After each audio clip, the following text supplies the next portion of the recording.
Bienvenidos sean todos a la disertación de la temática Condiciones sociodemográficas y de salud en las personas mayores.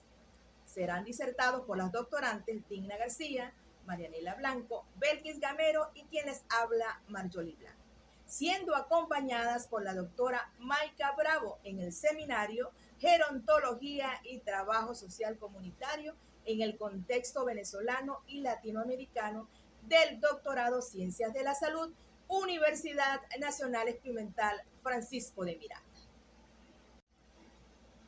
Tiene como objetivo analizar los cambios asociados al envejecimiento poblacional, para lo cual abordaremos los siguientes aspectos: transformaciones sociodemográficas, efectos de las transformaciones demográficas, diferencias territoriales, tanto en la área urbana como rural, y finalmente discapacidades y limitaciones funcionales. La transición demográfica social conlleva proyectos sociales centrados en el ser humano y los vínculos sociales para poder garantizar el bienestar de los 8.500 millones de habitantes que poblarán nuestro planeta en el año 2030. El envejecimiento poblacional es uno de los principales fenómenos en América Latina y que se ha profundizado en el siglo XXI. Precisamente existe un porcentaje de un 13,4% de la población correspondiente a personas mayores de 60 años. Por lo que este fenómeno demográfico arropa a América Latina y el Caribe y se va a profundizar en los años venideros. Es el resultado del descenso de la fecundidad y el aumento de la esperanza de vida, lo cual condiciona las transformaciones demográficas en el mundo. Como condicionante de las transformaciones demográficas citamos el rápido descenso de la fecundidad. Estimaciones y proyecciones de la CEPAL 2022 y la División de Población de las Naciones Unidas confirman un crecimiento cada vez menor de la población de la región, resultante principalmente de la disminución de la fecundidad.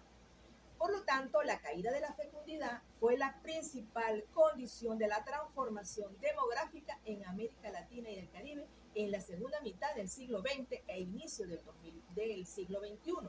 América Latina y el Caribe pasó de tasas de fecundidad muy altas, 5,5 hijos por mujer, en el periodo quinquennial 1965-1970 a tasas levemente inferiores a lo que se conoce como nivel de reemplazo, 2,5 hijos por mujer entre el quinquenio 2015-2020. Y de acuerdo a las proyecciones de CEPAL 2022, indican que la tasa global de fecundidad seguirá bajando hasta llegar a 1,6 hijos por mujer en el año 2100. Consideramos que este descenso debe a que las mujeres tienen mayor control sobre su vida reproductiva, mayor acceso a los anticonceptivos, inserción, que también es otro atenuante, inserción de la mujer en el mundo laboral, garantía en cuanto a legislación que protege los derechos de las mujeres, y así lo afirma Villa y González en el 2004. Como ahora vamos a destacar otro condicionante como es la esperanza de vida al nacer en la transformación demográfica. El aumento de la esperanza de vida ha sido un proceso constante y continuo durante todo el siglo pasado, extendiéndose al siglo XXI. En América Latina y el Caribe, la esperanza de vida ha ido en ascenso, según proyecciones de las Naciones Unidas 2015. Se observa en el presente gráfico la tendencia de aumento de la esperanza de vida desde el quinquenio 1965 hasta el 2065 en América Latina y el Caribe, según las proyecciones de la Nación Unida. Y podemos ver que de pasar una esperanza de vida en un aproximado de 60 años en el quinquenio 1965 a 1970, casi a un acelerado aumento de 76 años durante el 2015-2020, y que seguirá en aumento en algunos países de América Latina, estimando que para el 2100 Puerto Rico alcance un promedio de vida de 80 años, mientras que Chile extenderá la mayor esperanza de vida en toda América Latina, alcanzando 92 años. Es necesario acotar que América Latina y el Caribe perdió 2,9 años de esperanza de vida al nacer durante el año 2019-2021, pasando de 75,2 años en el 2019 a 70, de 75,2 en el 2019 a 72,2 en el año 2021, consecuencia de la pandemia del COVID-19. Pero preguntamos, ¿por qué ese aumento en la esperanza de vida? En las palabras de Cesare 2011, el inicio de la transición demográfica estuvo ligada al descenso de la mortalidad, y especialmente la mortalidad infantil. La implementación de políticas públicas, así como las transformaciones socioeconómicas y culturales, el control de algunas enfermedades infecciosas, mejoramiento de los servicios de salud, entre otras de las condiciones de acuerdo al referido. En la presente gráfica corresponde a la tasa de crecimiento de la población en América Latina y del Caribe durante el periodo 1965-2075, según la proyección de CEPAL 2022. Nos muestra que ha crecido la población en términos absolutos durante todo ese tiempo y se espera que siga creciendo en términos absolutos hasta alcanzar un máximo de 800 millones de habitantes hasta el 2060, para después ir decreciendo. Es importante mencionar que este crecimiento no estará directamente relacionado a la tasa de fecundidad, sino a la inercia demográfica. Podemos ver aquí que durante el quinquenio 1965-1970 se incrementó un 2,6% para luego ir aumentando en 1%. La comparación de la población joven y adulta mayor se puede realizar a través de dos perspectivas. La primera tiene que ver con las personas, donde el mayor efecto está en la supervivencia debido a la disminución de la mortalidad, que aumenta el costo de mantener ese bienestar y la calidad de vida. La segunda perspectiva implica los indicadores o la reducción de ese crecimiento poblacional a través de la transformación de la estructura por edad, que conlleva a surgir las poblaciones jóvenes, sociedades maduras y sociedades envejecidas. Es todo un reto en la actualidad. Sin embargo, desde el año 60, la estructura por edad ha pasado por importantes transformaciones en todo el mundo, que ha llevado a un envejecimiento acelerado de la población. Este cambio inició con la disminución de la población en menores de 20 años y aumento de la población potencialmente activa en el grupo de 20 a 64 años, lo que conocemos como el primer inicio del bono demográfico. En la gráfica explica la evolución y proyección de la población en tres grandes grupos de edad, evidenciando el aumento de la población en mayores de 60 años en un 6% en el 1965 y posteriormente en 11,8% en el 2017, evidenciando este acelerado crecimiento. Se espera entonces que para el 2037 continúe esta tendencia estudiada desde el año 2005. De igual manera, en la población activa de 15 a 69 años, que aumentó desde 1985, se duplicaría en esta proyección para el 2040. Lo que pasa en el grupo de los de 60 años o más, calculada actualmente 76 millones de personas, aumentará para el 2037, sobrepasando entonces la estimación de este grupo de los 15 años con un 147 millones de personas. Si bien en América Latina están entrando en envejecimiento acelerado, aún existen países con un incipiente crecimiento. En esta proyección para el 2045 entra Venezuela, que tendría un 20% entre ambos grupos de la población con esta tendencia. Las condiciones sociodemográficas que también impactan en este envejecimiento poblacional se pueden explicar a través de dos grandes indicadores. El primero, la tasa global de fecundidad y el porcentaje de personas de mayores de 60 años o más. En América Latina y el Caribe, estos indicadores se marcan en 17 países como envejecimiento incipiente. Tenemos Guatemala, Haití y Bolivia. Un envejecimiento moderado en 12 países, donde incluye Venezuela, Ecuador, Honduras, México, Nicaragua, Paraguay, Perú, Surinam y Guayana. Estos población de adulto mayor está entre el 6% y 11,5% de toda la población. El envejecimiento avanzado es muy marcado en tres países como Argentina, Chile, Trinidad y Tobago. que oscilan entre un 15 a un 17% de la población. Esta proyección entre el 2030 y 2035 aumentará entonces ese envejecimiento demográfico llamado en Venezuela en una etapa moderadamente avanzada y también considerado como un fenómeno demográfico preponderante. El surgimiento de las sociedades económicas y envejecidas tuvo su declive a partir del año 2000 en la etapa de 0 a 19 años que históricamente eran predominantes. Ya para el año 2023 se consideró al grupo de 20 a 39 años el grupo más numeroso y para el 2045 se espera que el grupo de 40 a 59 años origine una sociedad adulta. Y en proyección para el 52, los de mayor de 60 años considerados como una sociedad envejecida. En esta perspectiva de transición se presenta una sociedad etaria y una transición económica, divididos a su vez por 4 grupos principales. En la transición económica se cuenta con el grupo de 20 a 64 años como una población activa y con capacidad de trabajo. Y en los extremos de 0 a 19 años y los de mayores de 65 años, una población dependiente. Con esto refleja mejor la nueva realidad y de la economía para el siglo XXI, que es un punto clave para direccionar las políticas públicas. Con respecto a las diferencias territoriales, la Agenda 2030 para el Desarrollo Sostenible y los Objetivos 10 y 11, que hacen referencia a reducir la desigualdad en los países y entre ellos, se contienen algunas metas que de manera directa o indirecta abordan el tema de las diferencias que existen al envejecer en áreas urbanas y rurales. Entonces, ¿por qué vienen dadas esas diferencias? Primero, por la migración desde las áreas rurales hacia las urbanas.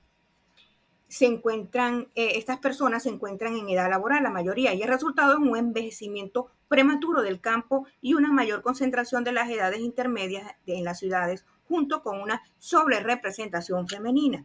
Para analizar el envejecimiento de las personas mayores según la zona de residencia, se puede observar la distribución de la población de 60 a 79 años y de 80 años y más en el gráfico en la lámina, según el sexo. En todos los países analizados, alrededor del 85% de la población tiene entre 60 y 79. En los extremos se encuentra Chile, donde las mujeres de este grupo etario representan el 81.1% de las personas y en México los hombres representan el 87.2%. En el grupo de personas mayores, las cifras de envejecimiento son mayores entre las mujeres que residen en las zonas rurales. Por tanto, es importante considerar la diferenciación de género, los subgrupos de edad y las zonas geográficas al momento de realizar acciones de políticas públicas, particularmente en materia de salud y cuidado. En resumen, entonces, ¿cuáles serían estas condiciones que están presentes en estas áreas? Las áreas rurales de los países de la región tienen condiciones desventajosas de tipo social y económico. Por ejemplo, no siempre son expeditos los sistemas de protección social, así como de acceso a servicios básicos, agua, por ejemplo, y a servicios de salud de mayor complejidad. Estas situaciones se acentúan en el caso de las personas de edad cuando viven en áreas rurales dispersas, que están alejadas de centros urbanos con más infraestructura hospitalaria o de servicios. Y si los medios de transporte público no cuentan con la frecuencia necesaria para llegar a estas áreas urbanas, ni están probablemente acondicionados para discapacitados. Si bien la región es cada vez más urbana, las políticas y programas orientados a personas mayores deben considerar a las que siguen viviendo en el campo o presentan ciertas particularidades que deben ser atendidas. De este modo, si los gobiernos quieren llevar a la realidad el lema de la Agenda 2030, no dejar a nadie atrás, es importante que tengan en cuenta las características y rezagos de las áreas rurales que se hacen más patentes en el caso de las personas de edad.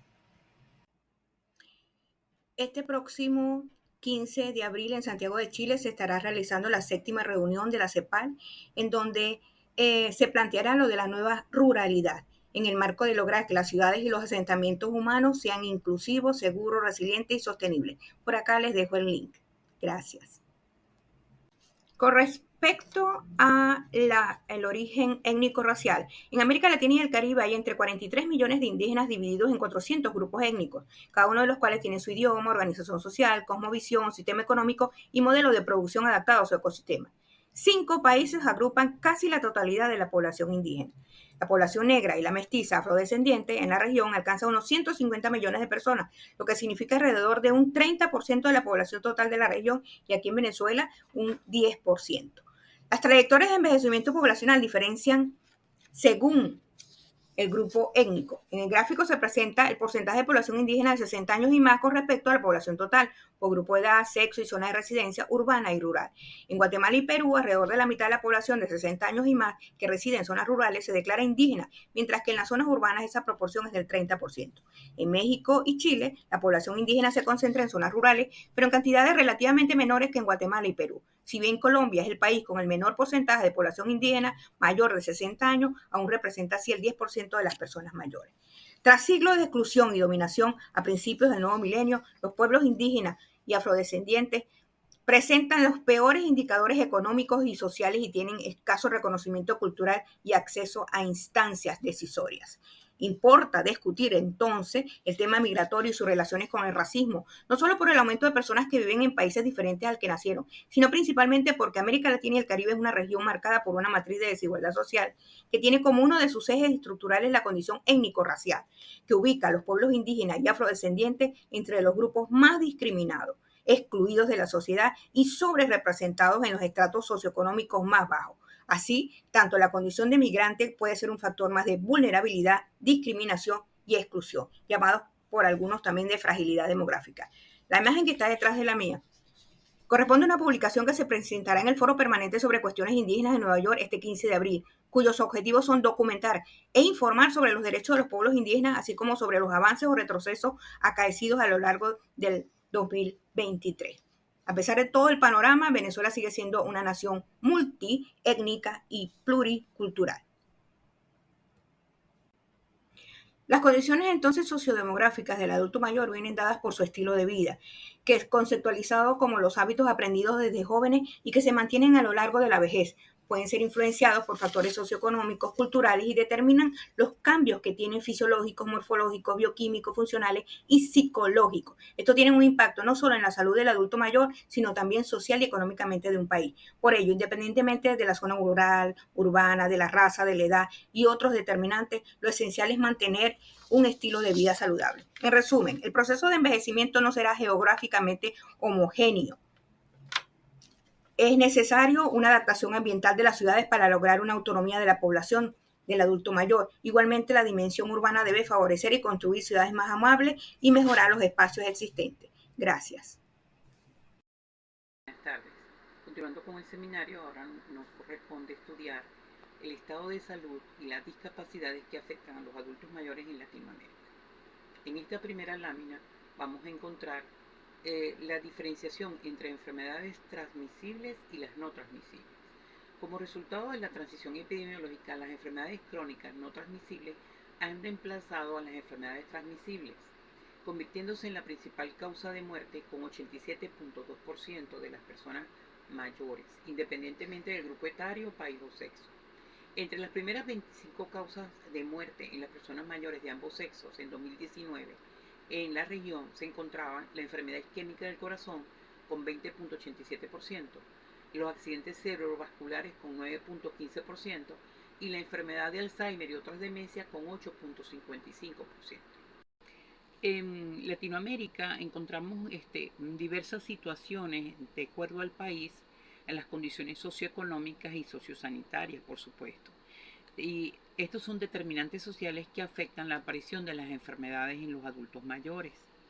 Estos adultos mayores, en esta lámina, por ejemplo, podemos ver la distribución o la prevalencia de las enfermedades no transmisibles en personas mayores de 55 años según enfermedad y sexo.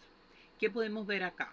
Que de acuerdo a las enfermedades tenemos una feminización. Son más las mujeres que son proclives a sufrir una enfermedad no transmisible o una enfermedad crónica más que los hombres. Sin embargo, vemos entonces la distribución en las mujeres y entre los hombres. Las enfermedades por ejemplo, los órganos sensoriales están equiparados. Las enfermedades digestivas, los trastornos musculoesqueléticos, la diabetes y enfermedades renales y las enfermedades, por ejemplo, trastornos neurológicos son mayores en las mujeres. Otro de los indicadores que nos interesa conocer son los indicadores de discapacidad. En esta diapositiva podemos observar las 5 primeras causas de enfermedades que provocan discapacidad en los adultos mayores de 60 años y más. Entonces se dividieron en 6 grupos etarios, de 60 a 64 años hasta el último grupo etario de 85 años y más. Y podemos observar que la diabetes mellitus es la enfermedad que provoca más discapacidad hasta el grupo de 75 a 79 años. En el último grupo, en el grupo de 85 años y más, la primera causa de discapacidad son las enfermedades neurológicas tipo demencia o Alzheimer. La segunda causa de discapacidad son las afecciones osteoarticulares, la artrosis. Entonces observemos en esta cuarta diapositiva el indicador esperanza de vida al nacer, esperanza de vida a los 60 años. La esperanza de vida al nacer es un indicador clásico que se utiliza por el Programa de las Naciones Unidas para medir el índice de desarrollo humano, de ahí su importancia. Y la esperanza de vida sana es el número promedio de años que una persona puede esperar vivir en buena salud, en ausencia de enfermedades, sin limitaciones o discapacidad. La esperanza de vida al nacer mundial aumentó 66.8 años en el año 2000 a 73.3 años en el 2019 para ambos sexos. En el valor de la región de las Américas se incrementó 4 años, es decir, un 5%. La esperanza de vida sana al nacer también aumentó desde el año 2000, pero en menor medida que la esperanza de vida sana. Al nivel mundial, una persona podría vivir 73.3 años en el 2019 con una esperanza de vida sana al nacer de 63.7 años. ¿Qué traduce esto? Que va a vivir por lo menos 10 años de su esperanza de vida con mala salud. De igual manera, en las Américas una persona viviría con mala salud por lo menos 11 años, lo que representa un 14% de su esperanza de vida en el 2019. En este respecto, las mujeres siempre van a la batuta con un promedio que viven más años con mala salud que los hombres, debido a que a su mayor esperanza de vida y su mayor riesgo de experimentar pérdida de capacidad funcional. Partiendo de lo planteado anteriormente, en esta diapositiva podemos ver la distribución por sexo de la esperanza de vida y la esperanza de vida sana al nacer. Y esto es importante. Debemos decir que la brecha de esperanza de vida sana al nacer en el 2019 fue de 15.4 años. En un extremo se encontraba Guyana con 55.1 años y en el otro Canadá con 70.5 años. En el año 2000 de 17.6 años, donde Haití contó con 50.5 años y Canadá con 68.1 años. Del 2000 al 2019 la esperanza de vida sana al nacer de los hombres de la República Bolivariana de Venezuela disminuyó 1%. En cuanto a la esperanza de vida de las mujeres fue mayor que la de los hombres en todos los países de la región de las Américas, en todo el periodo desde el año 2000 al 2019. En el 2019 fue 5.4 años más alta que la de los hombres. Partiendo de lo planteado anteriormente, en esta diapositiva podemos ver la distribución por sexo de la esperanza de vida y la esperanza de vida sana al nacer. Y esto es importante. Debemos decir que la brecha de esperanza de vida sana al nacer en el 2019 fue de 15.4 años. En un extremo se encontraba Guyana con 55.1 años y en el otro Canadá con 70.5 años.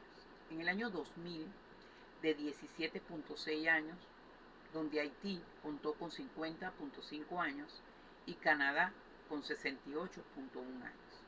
Del 2000 al 2019 la esperanza de vida sana al nacer de los hombres de la República Bolivariana de Venezuela disminuyó 1%. En cuanto a la esperanza de vida de las mujeres fue mayor que la de los hombres en todos los países de la región de las Américas, en todo el periodo desde el año 2000 al 2019. En el 2019 fue 5.4 años más alta que la de los hombres. Para finalizar, quiero dejarles esta reflexión acerca del amor y sentirnos amados. Dignifiquemos a nuestros adultos mayores tratándolos con amor. Muchas gracias.